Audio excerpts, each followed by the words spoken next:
গোলাম যদি ওই অফিসে না যেত তাহলে কিছুতেই গোলাম তার আসল পরিচয় এবং স্মৃতিশক্তি ফিরে পেত না। যে কারণে স্মৃতিশক্তি ফিরে পাওয়ার পর সে তার সন্তানকে এবং ফাতেমাকে চিনতে পারল।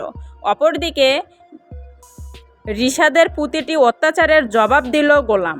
কারণ গোলাম যখন ওই অফিসে স্মৃতিশক্তি ফিরে পাওয়ার আগ মুহূর্তে ক্লান্তি অবস্থায় মাথা চক্কর দিয়ে একটু চেয়ারে বসেছিল, ঠিক তখনই যেন গোলামের সঙ্গে রিশাদ অনেক খারাপ আচরণ করেছে।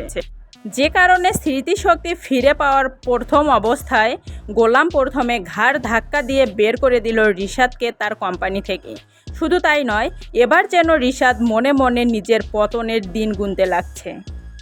রিশাদ সবসময় এটাই চাইতো যাতে করে সে জোরপূর্বকভাবে গোলামকে বাসায় পাঠিয়ে দিতে পারে, কারণ ওখানে থাকলে হয়তো বা গোলামের স্মৃতিশক্তি ফিরে আসতে পারে।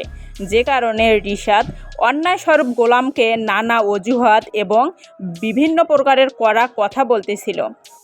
কিন্তু গোলাম যখন স্মৃতিশক্তি ফিরে পেল, গোলামও যেন তখন রিশাদকে কড়া জবাব দিল।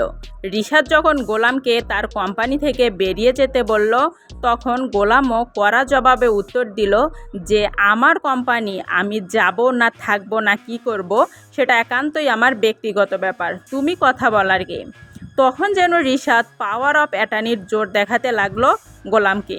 কিন্তু রিশাদ তো এটা ভুলেই গিয়েছিল, পাওয়ার অফ অ্যাটর্নি সেখানেই খাটে যেখানে কোম্পানির মালিক থাকে না। কিন্তু গোলাম যেন এখন একে একে সমস্ত ধাপ রিশাদকে বোঝাতে লাগলো যে কোম্পানির আসল মালিক আমি না থাকার অবর্তমানে সমস্ত কিছুর দায়িত্বে ছিল ফাতেমা। যে কারণে তুমি ফাতেমার থেকে পাওয়ার অফ অ্যাটর্নি করে নিয়েছো কোম্পানির দেখাশোনার জন্য। কিন্তু এখন যেহেতু আমি এসেছি, তার মানে কোম্পানির আসল মালিক আমি। যে কারণে তোমাকে তো এখন কোম্পানি থেকে বের হয়ে যেতেই হবে।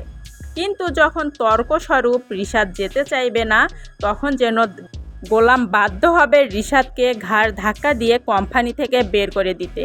কারণ গোলাম যে অত্যাচারটা করেছে রিশাদ এবং ফাতেমার জীবনে, তার ওপর আবার কোম্পানির সমস্ত স্টাফের সামনে সে অপমান করেছে গোলামকে। তো বন্ধুরা, কেমন লাগলো ভিডিওটি অবশ্যই কমেন্টে জানাবেন, সাপোর্ট দিবেন।